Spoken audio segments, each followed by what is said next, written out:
What's up, gamers? Matt with That's Fair Podcasting and Gaming Geeks Live. And in this video, I'm going to talk to you about the difference between two types of DEI that some people have a hard time distinguishing, making that distinction. One is literal forced DEI, and the other is going to be organic DEI that we have had in video games in the past. And the difference is quite clear. So stay tuned.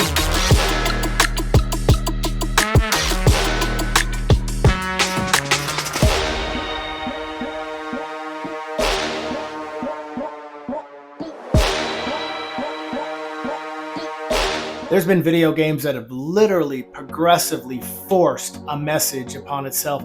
And then there have been some that have given you the actual choice to do and be with whoever you want to be. And that's the difference between forced DEI and organic DEI. Again, this is Matt with That's Fair Podcasting and Gaming Geeks Live. And if you are new here, please feel free to hit the subscribe button on the channel. We would love to have you join us. If you don't do that and just want to like the video, that would be great. It helps us in that algorithm, gets us more clicks, and that helps us. But if you don't do any of those, that's totally fine. If you're here watching this video and you make it through it, painstaking ability to make it through it, that's really all that matters, and it sincerely means the world to me. Thank you so much for joining us. Today, again, I want to talk about what I feel the difference in DEI is in video games. This has been discussed before. This isn't anything new that I'm bringing to the table by any means, but what I am bringing is the fact that there have been video games that have had DEI in them. By the way, DEI, diversity, equity, and inclusion, that wasn't forced. It was very organic. It felt natural. It felt part of the story. It felt pertinent to what was going on. And then there's just flat ass point bullshit forced DEI that has been legitimately, rammed down your throat if you were a sucker enough to purchase these games. And by these games, there's a few of them. But forced DEI, I will start there. The forced DEI is things in like South of Midnight, Unknown 9 Awakening, Jesus. Dragon Age to Veilguard is probably the worst yet best representation of absolute pandering garbage that was literally forced down your throat. With every character being pansexual, I believe is what it's called. They'll bang anything. That's just not organic. Then there's Assassin's Creed Shadow. When you think of feudal Japan, do you think of an African-American samurai? Do you think of the Kuniochi female ninja? That really there's no real proof that they existed, but yet in only stories. I don't think Ubisoft gave us what we really wanted in an Assassin's Creed feudal Japan setting. But I'm going to target those two main games. We'll start with Assassin's Creed Shadows. They used Yasuke, the African samurai, who no proof that he was ever an actual samurai except for Thomas Lockley piddle-dicking with Wiki, so it fit the book that he wrote about Yasuke. But that's it. I mean, the wiki pages have been recently changed by you-know-who to fit a narrative of a black samurai. Now, do I have a problem with a black samurai? No, if it actually existed, I would have been perfectly fine with it. But I wanted a Japanese samurai. There was no indication that a real African samurai ever existed because he didn't. It's bullshit. It's pandering. And then they make you play as Naoe, a female Kuniochi, which is a female shinobi, which normally I don't have a problem with female protagonists, but why did Assassin's Creed Odyssey allow you the choice between Alexios and Cassandra, brother or sister, or why did it let you literally in Assassin's Creed Valhalla choose the two genders of male and female Eivors? You had the choice. I honestly think that had Assassin's Creed Shadow actually allowed the same option with your shinobi, we wouldn't be here talking about it. All the other endless people out there that have beaten you in the head with it, because let's be honest, it could not have sold well. Their main advertisement for how well that game is doing is, well, it's got the second best launch since Valhalla. It has the second best launch behind Valhalla. Launch. That's launch. Give us numbers. Ask for the numbers. Let's see actual sales numbers. But they don't want to do that because they know. And it was the propaganda in that game. There's so much shit, forced DEI, that it literally is not worth a shit to gamers. The masses that literally make up the analytics of who really want that. And that's not it. We will not buy that game. I say we like I stand alone. Or I stand together with all these others, but let's be realistic. It's a division created by these developing companies.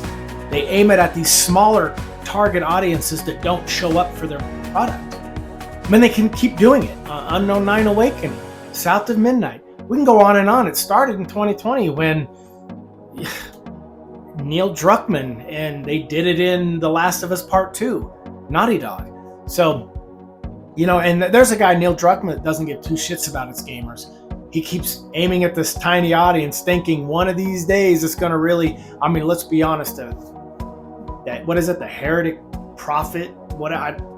It looks like total dog piss, and it probably is. And now Dragon Age the Veilguard, where every character in that game is, I believe, pansexual. Would I have a problem with someone being pansexual? No. Do I have a problem with it inorganically being everybody that you come in contact with? Get the fuck out. That is such absolute garbage. And even the people that support DEI know that that's straight garbage. But, you have your critics that get paid to literally shill for these games and call this back to form, as they said for BioWare. That shit wasn't back to form. It should have. It was absolute garbage when you have to pull a bar to do push-ups because you use the wrong pronouns and everyone can sleep with everyone. I'm not saying it's not possible that everyone can go out there and sleep with everybody. What I'm saying is you're not going to find a group of people, that amount of people compacted in one group, that all have that same view. It's absolutely inorganic dog shit. That's not opinion, that's fact. That is forced DEI. When you don't have a choice, when you're literally being lectured to this whole game, you have to use pronouns, surgical scars. You have all this shit that is forced on you. Now, surgical scars, yes, I get it, that's an option.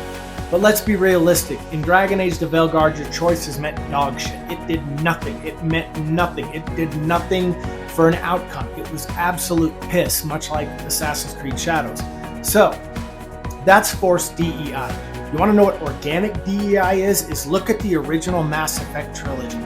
That is organic DEI 100%. And gamers like me that make up probably 90 to a little over 90-something% of the gamers that really don't want that shit shoved down our throats. Hey, you can say that that's probably an inaccurate number, but let's just say that the sales to these games are reflecting exactly what I just said.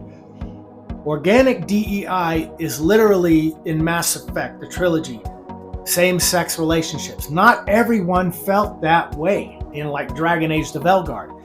Not everyone, like you weren't going to get Garrus Vakarian to bang Caden Alenko or, a Mel Shepherd. It just didn't happen. Look at like Mass Effect 2, Miranda.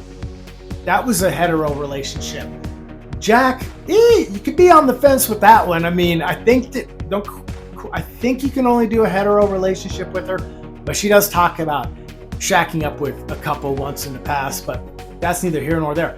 Tali, she's a heterosexual relationship. There are some homosexual relationships as options. And you know what? I love the fact that it was in the Mass Effect trilogy. It made sense. It wasn't everybody. What was it? Samantha Trainer. Mass Effect 3. You could only be a female to romance her. Like, let's go to Cyberpunk 2077 with Judy. Only a female. If you want a relationship in a hetero way as a male V, you got Pan Am. My choice anyway. I always liked Pan Am over Judy, regardless if Judy would have been an option or not. But the point is, that's back when CD Projekt Red... I guess I can't really call CD Projekt Red woke yet. The new Witcher 4 did make some changes, it looked like, and that game looks quite interesting. I might have to check that out.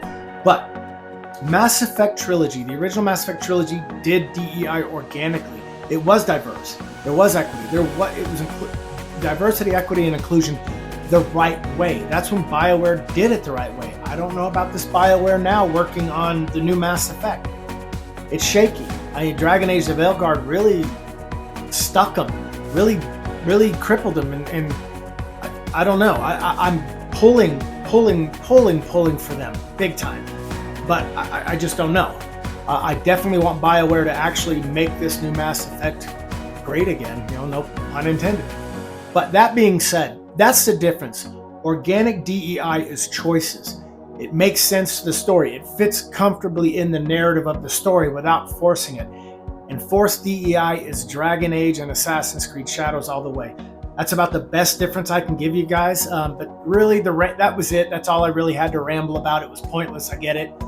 Those of you who stuck through this video the whole time, I'm sorry, but thank you.